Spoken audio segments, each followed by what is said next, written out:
कभी शब्दों के जादूगर कहे जाने वाले शशि थरूर आज उन्हीं शब्दों से कांग्रेस की चूल्हे हिला रहे हैं। जी हां, शशि थरूर ने जो बोला वो बीजेपी को तो सूट कर गया, लेकिन कांग्रेसियों के लिए वो बन गया तेजाब से भरा कटाक्ष। अपने ही नेताओं को आईना दिखाते हुए थरूर ने वो कहा जो राहुल गांधी, अधीर रंजन और जयराम रमेश जैसे नेता कभी सुनना नहीं चाहेंगे। सच यही है, जब पार्टी खुद गलत रास्ते पर हो तो तालियां बाहर नहीं, उंगली अंदर उठती है। अब कांग्रेस के भीतर खलबली है और सोशल मीडिया पर बहस छिड़ गई है। एक ओर थरूर और दूसरी ओर कांग्रेस को बचाने की आखिरी कोशिश जारी है। सवाल जो सत्ता से लेकर विपक्ष के जुबान पर है, देश का अगला उपराष्ट्रपति कौन होगा। संसद के गलियारों में कई इनाम गुज रहे हैं और कैमरों के लेंस घूम रहे हैं, लेकिन इस बीच शशि थरूर ने एक ऐसा बयान दे डाला जिससे कांग्रेस के नेताओं की कनपटियां सुर्ख हो गईं और मोदी गुट में मुस्कान फैल गई।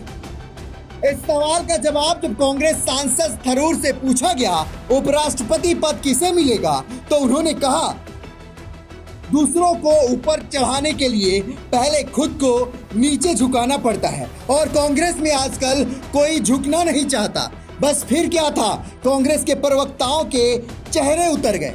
थरूर ने आगे कहा सत्तारूढ़ एनडीए जिसे भी उम्मीदवार बनाएगा वही उपराष्ट्रपति बनेगा।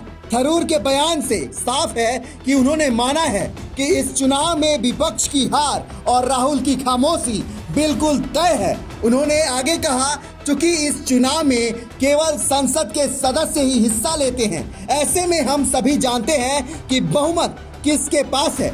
थरूर ने आगे कहा कि इस चुनाव में राज्य की विधानसभाएं हिस्सा नहीं लेती, इसलिए परिणाम लगभग तय है।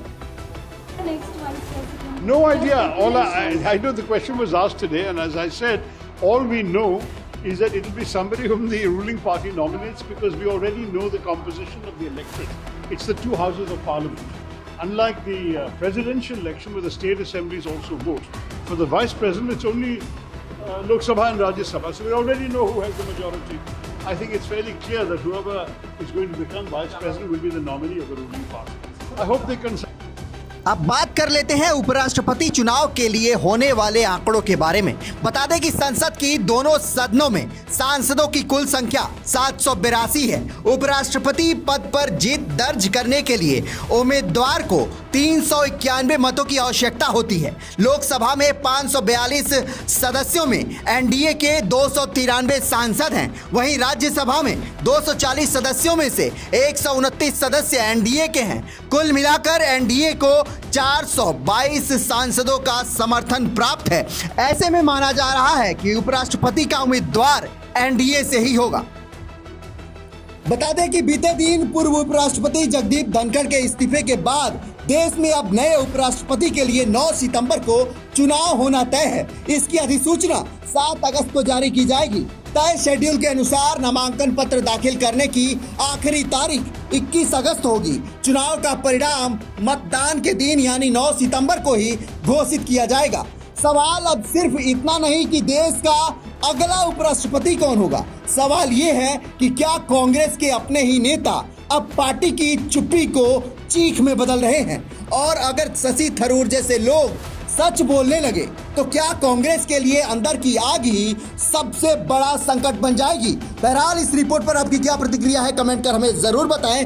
वीडियो अच्छी लगे तो लाइक और शेयर करना ना भूलें।